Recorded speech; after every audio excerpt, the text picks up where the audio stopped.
Hola, soy el pastor Vladi de Ministerios Visión de Fe en Guatemala.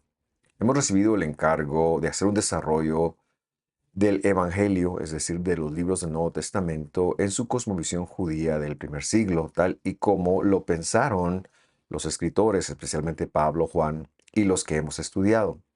En ese sentido, hemos ya hecho algunos desarrollos como Gálatas, Hebreos, Apocalipsis, y ahora estamos haciendo Romanos. Espero que esto le permita crecer en su entendimiento de la escritura y su conexión con el Testamento de los Antiguos.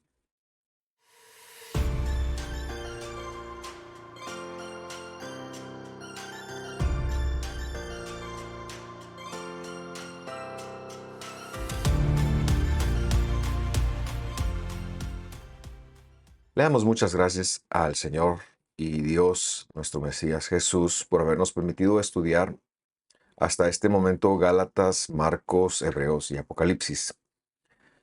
Y es que desde hace algunos años empezamos a llevar este esfuerzo de contextualizar lo que un gentil, vamos a llamarlo así, que llegaba a una comunidad mayoritariamente judía, recibiría de parte de los apóstoles.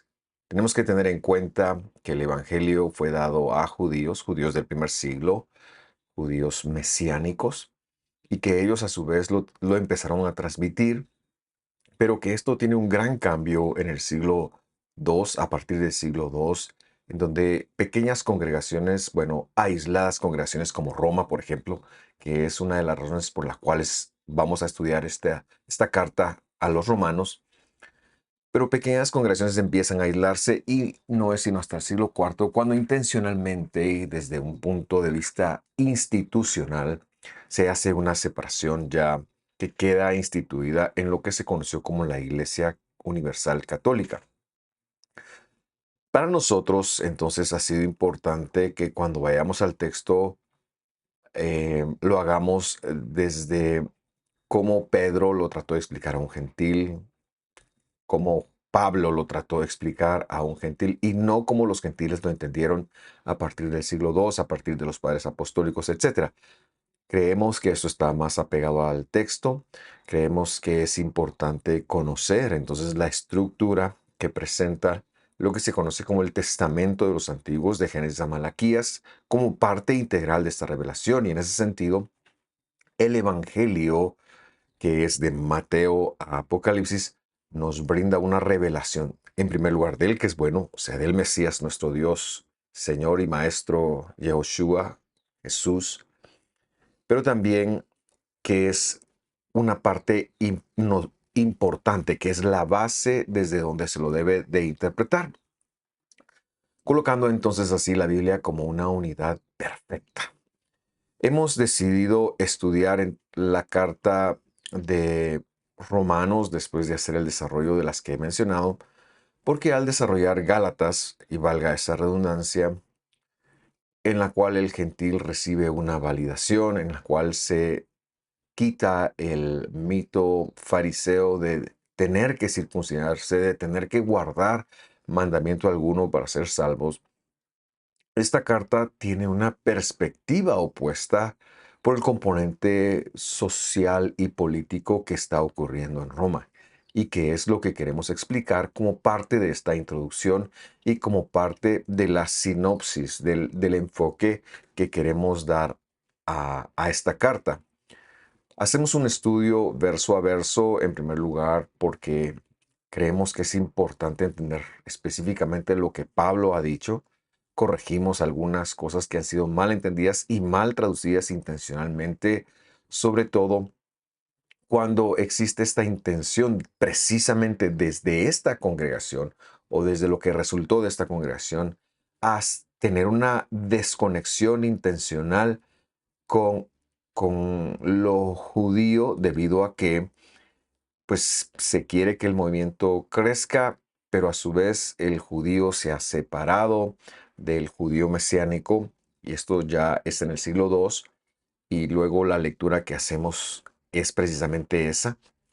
En el siglo II ya hay una intencionalidad para desarraigarnos de todo lo judío cuando el judío es el que ha recibido la verdad del Evangelio y por lo tanto nosotros nos empeñamos en estudiarlo. Por eso decía yo, ¿cómo lo entendieron los judíos mesiánicos? Es decir, aquellos a quienes Jesús se reveló. Se cree que en la epístola del apóstol Pablo a los romanos, entonces vamos a empezar poniendo una fecha de escritura. Y en ese sentido, se piensa que la carta fue escrita en la segunda mitad de la década de los 50, específicamente en esos viajes de Pablo, en donde al entrar con o en contacto con personas que han venido de esta comunidad, escuchan qué es lo que está pasando. Recordemos que Pablo en sus cartas pretendía traer un orden, traer una enseñanza, probar la divinidad del Mesías, corregir situaciones que se estuvieran dando en esa congregación específica. Ahora, esta congregación realmente no sabemos cuándo fue fundada. Bueno, antes de ello, la carta se presume fue escrita entre el 57 y 58 con Pablo en Corinto, pero no sabemos, por ejemplo, quién fue el fundador de la iglesia judío-mesiánica de Roma. Y es que queremos ser muy explícitos y recordar algo que hemos probado y enseñado desde todo el estudio que hemos hecho. En el primer siglo, el movimiento judío fariseo tiene muchísimas iglesias en lo que se conoce como el imperio.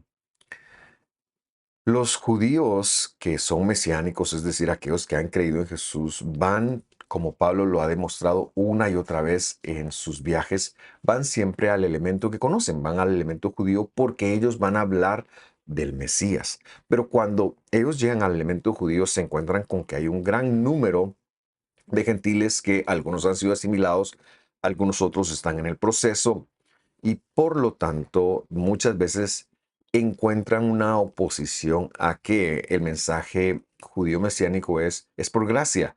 Jesús ya pagó el precio y aunque esta gente debe ser enseñada a guardar la Torá, no debemos de hacerles creyentes por medio de méritos, sino que es algo que Jesús ha hecho. Por supuesto que esto siempre provocó un rechazo y de aquí la persecución de las autoridades de las iglesias judías a Pablo, por ejemplo, pero también a cualquier otro emisario que llegara a hablar la verdad del Evangelio. Todo esto, sostenemos, ocurre dentro del mundo judío y judío mesiánico. Y esta es la realidad del primer siglo. Ahora bien, lo que sostenemos es que probablemente llega alguien de parte de los apóstoles y empieza a hablar del Mesías y se empieza a dar una congregación en Roma, ya sea que haya nacido dentro de una iglesia judía o bien afuera de ella, independiente, pero siempre con una base judía, en la cual empiezan a entrar, gentiles y esa dinámica siempre fue muy difícil de llevar, en primer lugar, porque el judío, aunque fuera creyente en el Mesías, era escéptico hacia el gentil en el sentido si éste era libre de idolatría, en el sentido de no darle a casar sus hijos, y en fin, todos los problemas que representara para el judío perdón, del primer siglo, que se ha mantenido fiel a la no idolatría, sea creyente de Jesús o no, de compartir con el gentil. Y es que este es el mensaje del Evangelio, que Dios ha salvado a todos por gracia. Pero la asimilación de la vida rutinaria ha sido todo un reto en cualquier congregación. Y de eso ha hablado mucho Pablo y de eso se ha legislado el Evangelio. Seguramente entonces cuando empiezan a surgir estos problemas, se da una situación y una circunstancia que explicaremos en breve. ¿Por qué razón? Porque el emperador Claudio tuvo una gran parte en la influencia en esta iglesia y ya voy a decir por qué. Solo antes de esto, entonces, regresar a quién fundó la congregación, no lo sabemos. La tradición católica y romana, por supuesto, se lo iba a acreditar a Pablo porque si no se les cae todo, pero es muy improbable, perdón, se lo iba a atribuir a Pedro, pero es muy improbable que haya sido Pedro. Exponemos dos razones. En primer lugar, encontramos a Pedro viviendo, compartiendo en Antioquía de Siria en la segunda parte del año 40. En segundo lugar, y como lo he mencionado, es por Claudio, el emperador, quien llega a gobernar Roma en el 41. Y una de sus primeras edictos o decisiones fue la de expulsar a los judíos de Roma.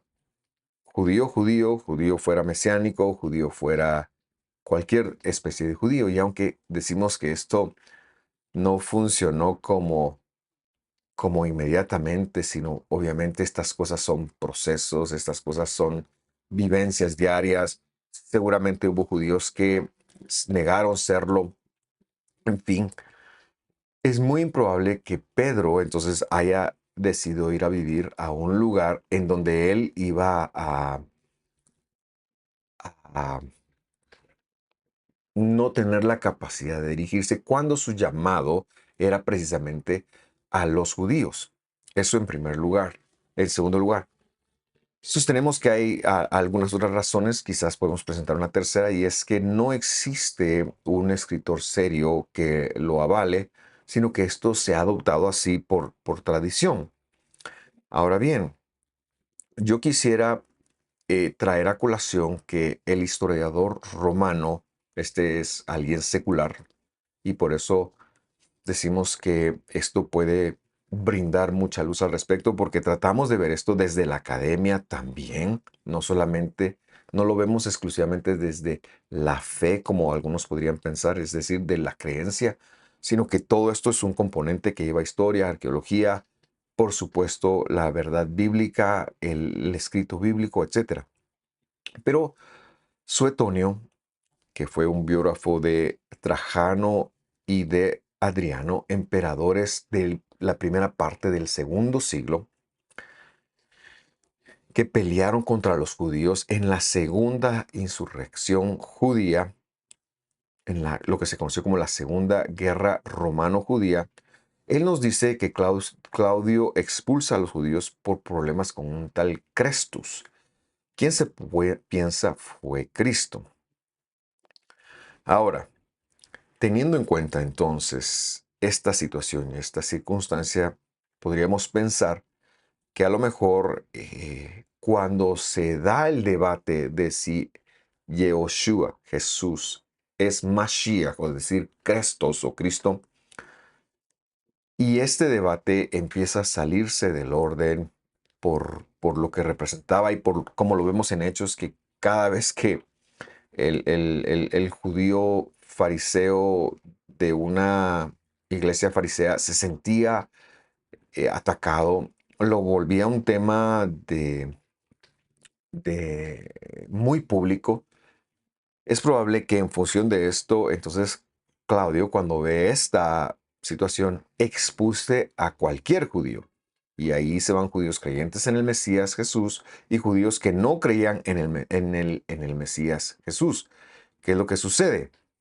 Sucede que las congregaciones que han sido fundadas, pastoreadas, lideradas, sean mesiánicas o no, pero que han sido eh, lideradas por judíos que tienen un conocimiento bíblico, se quedan sin ese conocimiento bíblico. Ahora bien, por Roma, que era la ciudad imperial y que sus ciudadanos no se percibían de segunda clase, al contrario, exigían sus derechos a diferencia de cualquier otra ciudad, también genera una tensión dentro del movimiento. Puede ser que a esto se deban los problemas. Entonces, por un lado tenemos a los judíos y a los judíos mesiánicos que están eh, discutiendo públicamente sobre si Jesús es el Mesías o no y la forma de incorporar a no judíos, a gentiles. Y por otro lado tenemos al romano que dice, yo soy un ciudadano romano, yo soy lo mejor de lo mejor, ahora mismo yo tengo todos los derechos que ellos quizás no tienen, no me van a discriminar y seguramente eso es lo que registra el historiador eh, Seuto, Seutonio, perdón, quien es una voz autorizada, lo digo porque vive tan solo 50 años, escribe tan solo 50 años de los eventos en cuestión. Entonces se da una expulsión y ¿qué es lo que sucede? El romano, que en su gran parte no conoce la escritura, empieza a tratar de llevar la ortodoxia de las iglesias o del movimiento o de lo que sea, pero por supuesto que se iba a equivocar. Por supuesto que no hay un judío que le está enseñando que conoce la Biblia, como Pablo, por ejemplo, que conoce la Biblia y que conoce cómo hacer esa conexión de que el Testamento de los Antiguos ha estado hablando del Mesías, pero que también recuerda que hay un fariseo que tiene otra ortodoxia bíblica contraria al Mesías. En fin, se da toda una serie de cosas que seguramente lo que está ocurriendo ahora, en este momento, cuando Pablo va a escribir la carta, representa todo un reto. En primer lugar, porque ha habido una desconexión de judíos, ya sean mesiánicos, creyentes en Jesús o no. Y en segundo lugar, porque el romano seguramente ha tomado doctrinas erradas. Y entonces Pablo entiende que ahora que el judío empieza a regresar, porque tenemos que tener eh, claro, como lo he mencionado, que el, el emperador Claudio gobierna hasta el 54, ya vamos a decir en qué circunstancias muere. A partir de ahí, pues ese edicto queda sin validez y el judío puede regresar. Y seguramente Pablo es testigo o escucha de primera mano de dos testigos oculares lo que está ocurriendo y por esto le motiva desde Corinto a escribir la carta a los romanos. Un versículo que puede traer mucha luz al respecto es Hechos capítulo 18, versículo 1. Vamos a leer. Pasadas estas cosas, esto se refiere al capítulo 17, Pablo salió de Atenas y vino a Corinto. Y hallando a un judío llamado Aquila, natural del Ponto, que hacía poco había venido de Italia, y a Priscila, su esposa, porque Claudio, este es nuestro Claudio, había mandado que todos los judíos salieran de Roma, se vino a ellos.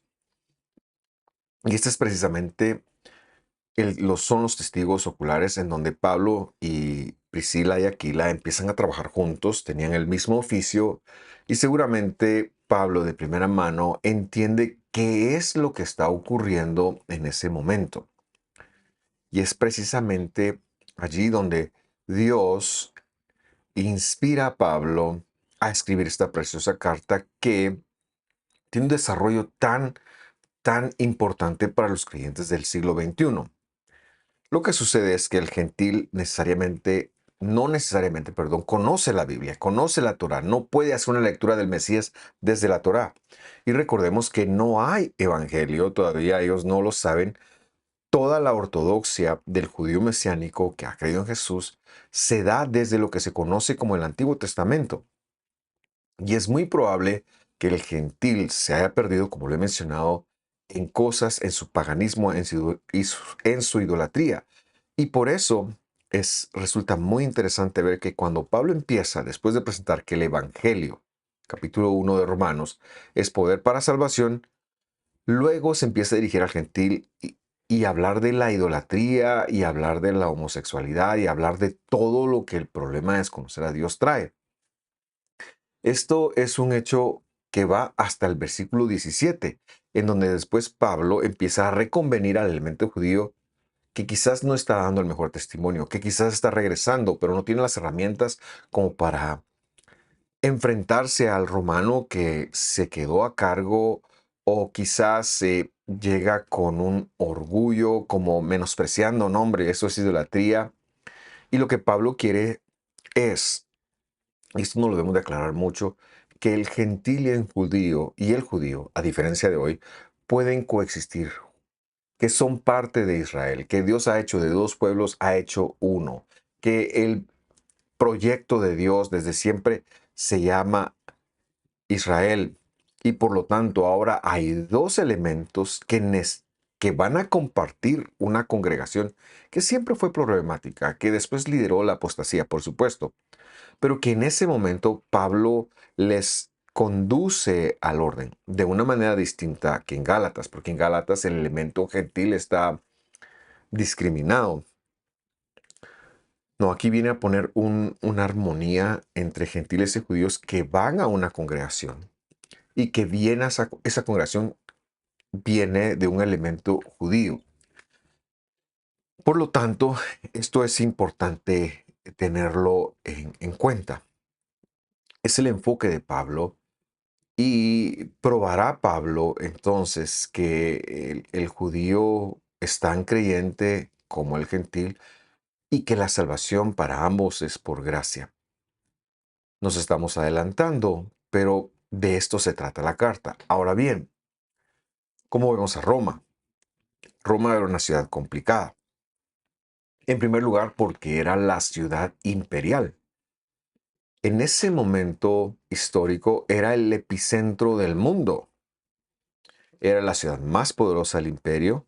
El ciudadano romano es de clase A y todos los demás no lo son. Se ha dado un avivamiento en cuanto a ciencia, política, artes, en fin, pero la religión romana es altamente idólatra, que ha adaptado su panteón del panteón griego, es decir, básicamente es lo mismo que Grecia, pero latinizado. Idólatra, creen en fuerzas demoníacas, quizás vamos a llamarle, las doctrinas religiosas son las mismas que, que los griegos, por lo tanto nos enfrentamos al mismo problema del gnosticismo, nos enfrentamos a los mismos problemas que desde la escritura Pablo enfrentará en otras cartas. Sin embargo, los romanos, por ejemplo, son una civilización muy avanzada, han construido carreteras por todo el imperio, algunas de ellas todavía existen, pero tiene algo con el judío. Lo ve como un ciudadano de segunda categoría, siempre lo vio así, lo ve como un sedicioso. Por esta razón, y hablando un poquito más de ella, ya en el siglo II, ignorando las verdades paulinas, haciendo a un lado el llamado paulino de Pablo a la unidad, empieza a desjudaizarse. Será la primera congregación documentada que no era lo que llegó a ser en el siglo IV, no era el epicentro religioso del mundo, lo era político. La iglesia de Roma no era la más importante del primer siglo, como nos han hecho creer, para dar validez a muchas doctrinas. No, no lo era así, era una congregación como cualquier otra. De hecho, las que más se disputaban el liderazgo teológico en el segundo siglo, eran la congregación de Alejandría, perdón, y la congregación de Siria, de Antioquía de Siria, donde estuvo Pablo. Y el siglo II tiene que ver mucho con esa apología, pero en Roma, por su importancia imperial, por su influencia imperial, también se da un movimiento importante que no tiene mucha influencia en el resto de lo que llega a ser el cristianismo del siglo II o de los movimientos judíos mesiánicos. No tiene tanta influencia como se nos ha querido hacer creer. Y sigilosamente y de manera muy interesante, en el siglo II, en la segunda parte, a partir del 155, se empiezan a dar movimientos apóstatas en esta congregación porque quiere apartarse de la escritura, quiere divorciarse de lo que suena a ser judío, y aquí es donde vemos como un movimiento individual, como algo que solo afectó a Roma, se empieza a cambiar, por ejemplo, el día de reunión del Shabbat al sábado. Antes de esto, todos se reunían en Shabbat. No hay evidencia de que se hayan reunido en domingo. Y esto lo podemos probar incluso con algún texto por ahí que no se ha entendido bien. empiezan a hablar es también en Roma en donde se cambia la, la fecha pascual o lo que es Pesaj, como nosotros lo entendemos. También es el primer lugar donde hay un obispo que se llama Víctor, y estoy hablando del 180, 177 más o menos. Hay un obispo que cambia la dieta, es el primero que cambia la dieta. La dieta no la cambió Pedro en Hechos 10, está muy mal entendido eso, lo hemos explicado. La dieta no se cambió antes, eso se cambia en Roma. Y todo esto se volverá una institución a partir de los concilios del siglo IV, en donde se empiezan a legislar qué es el cristianismo. Muy bien, señalamos entonces que Roma es una ciudad complicada, siempre, incluso desde la doctrina creyente, ha tenido la idea de caminar por sí sola. Pero volviendo a la época de Pablo, en la cual es escrita la carta, ya el emperador es Nerón. Lo que tenemos que también saber con respecto de los emperadores romanos es que ellos se consideraban como pontífices máximos. ¿Qué quiere decir eso? Quiere decir que él era el dios de la religión de ellos, él era el que controlaba. Por eso cuando hablamos de sumo pontífice de alguna congregación cristiana, se toma de una figura no deseable, idólatra. El creyente no debe tener un sumo pontífice, es que es Cristo, es el Mesías, nuestro creador, el único capaz de llevar ese título.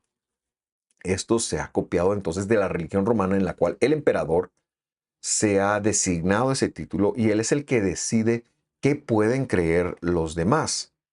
Por decirlo de otra forma, Nerón y cualquier emperador romano se han considerado a sí mismos como una especie de dios muy al estilo del faraón en la época de la esclavitud.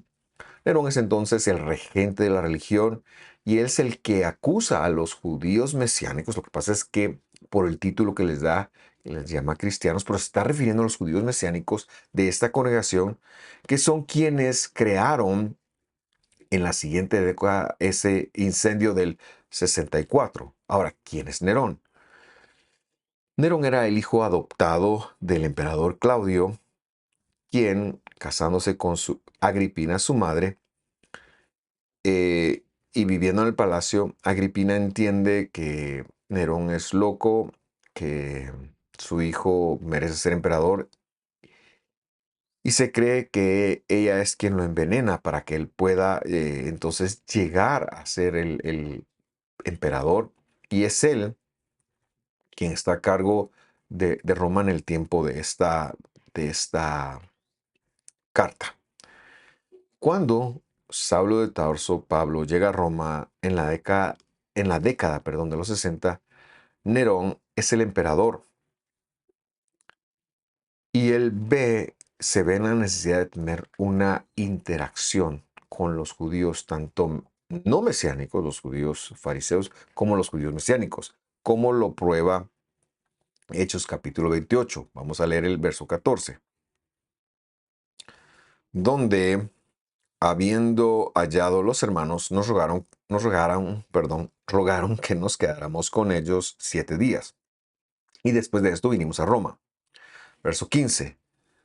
De donde oyendo otros hermanos, de nosotros los hermanos, nos salieron a recibir hasta la plaza de Apio y las tres tabernas, a los cuales Pablo vio, dio gracias a Dios y tomó aliento. Cuando nos habla de hermanos, acá se está refiriendo a la congregación judío gentil, mesiánico, judío mesiánica gentil, a la cual Pablo escribió. Ellos han recibido su carta y ahora saben que este hombre de Dios, que ha tenido un trayecto, algunos años no fáciles, que empezó con ser apresado en Jerusalén, con vivir 2 años preso en el norte de Israel, con este desplazamiento que se ha tenido desde las costas de Israel hasta Roma, pasando por un naufragio severo, ahora llega y es momento de compartir con ellos. Y Pablo llega y su corazón está fortalecido o es fortalecido por estas personas y se ve una interacción con el creyente. Cuando vemos que le llama hermano, se está refiriendo a los de la congregación judío-mesiánica, que también, por supuesto, tiene un elemento gentil. Pero luego, ya estando en Roma, adelantamos la lectura al versículo 17 y dice, aconteció que 3 días después, Pablo convocó a los principales de los judíos, es decir, estos ya son los de la iglesia judía, exclusivamente a los cuales, luego que estuvieron juntos, les dijo, yo, varones hermanos, no habiendo hecho nada contra el pueblo, ni contra los ritos de la patria, es decir, contra la nación judía, he sido entregado preso desde Jerusalén en manos de los romanos. Y entonces lo que vemos es que ya Pablo llega, luego de esto ya no hay mucha mención. La tradición romana católica nos ha dicho que tanto Pedro como Pablo fueron eh, muertos en Roma. De hecho, Pedro parece que fue crucificado, o dice la tradición que fue crucificado boca con su cabeza hacia abajo, al revés de Jesús. Y creo que es importante para señalar que no es un dato comprobable, sino esto es parte de una tradición católica que cuando se quiso ver a Pablo como como, o a Pedro, perdón, como el pontífice de la iglesia, ahora adoptándole este título a él, que nunca llevó. El título de pontífice lo llevaba el emperador, pero se quiso hacer ver a Pedro como alguien que fundó la iglesia de Roma para poner una centralidad y un poder en Roma. Cuando esto ocurre, también se habla de la tradición. También se establece, perdón, es que se establece esta tradición, pero no hay una arqueología, una evidencia histórica, un, em, algún historiador o cualquier otra persona que nos diga, miren, sí esto ocurrió. Repito, es parte de la tradición católica romana y no estamos seguros de que así haya ocurrido. Esto también por honestidad lo debemos de decir. De hecho, y para ilustrar el punto, es importante recordar que cuando se están dando los primeros pasos para crear ahora sí una religión institucional cristiana apartada de su raíz judía, la cual fundó y ya con un antisemitismo grande, se empiezan a cambiar algunas fechas. En junio, por ejemplo, teníamos la fecha de Rómulo y Remo, fundadores de Roma, para cristianizar todo ese elemento pagano, algo que la Iglesia Católica hizo con tal de implantar el cristianismo como religión, se lo cambió a la fiesta de Pedro y Pablo y de ahí es donde viene esa tradición. No porque murieran o hubiera una evidencia de ello, sino porque se estaba cambiando se estaba tratando de cristianizar lo pagano, algo de lo cual estamos en contra nosotros. No debemos de cristianizar nada que venga de afuera. Lo pagano es imposible, es incorrecto. Y Pablo hablará de esto en la carta. Como último punto, entonces, para esta introducción que queríamos plasmar con usted hoy, yo quisiera destacar cuáles son los principales asuntos de la carta. Y aunque el apóstol tiene mucha sabiduría en cada palabra que escribe y en cómo la enseña, quisiera, quisiera señalar que esta carta tiene que ver con 4 puntos. Número 1, el anuncio del que es bueno, es decir, del Evangelio, es decir, de Jesús, es decir, del Mesías. El primer punto para Pablo era importante.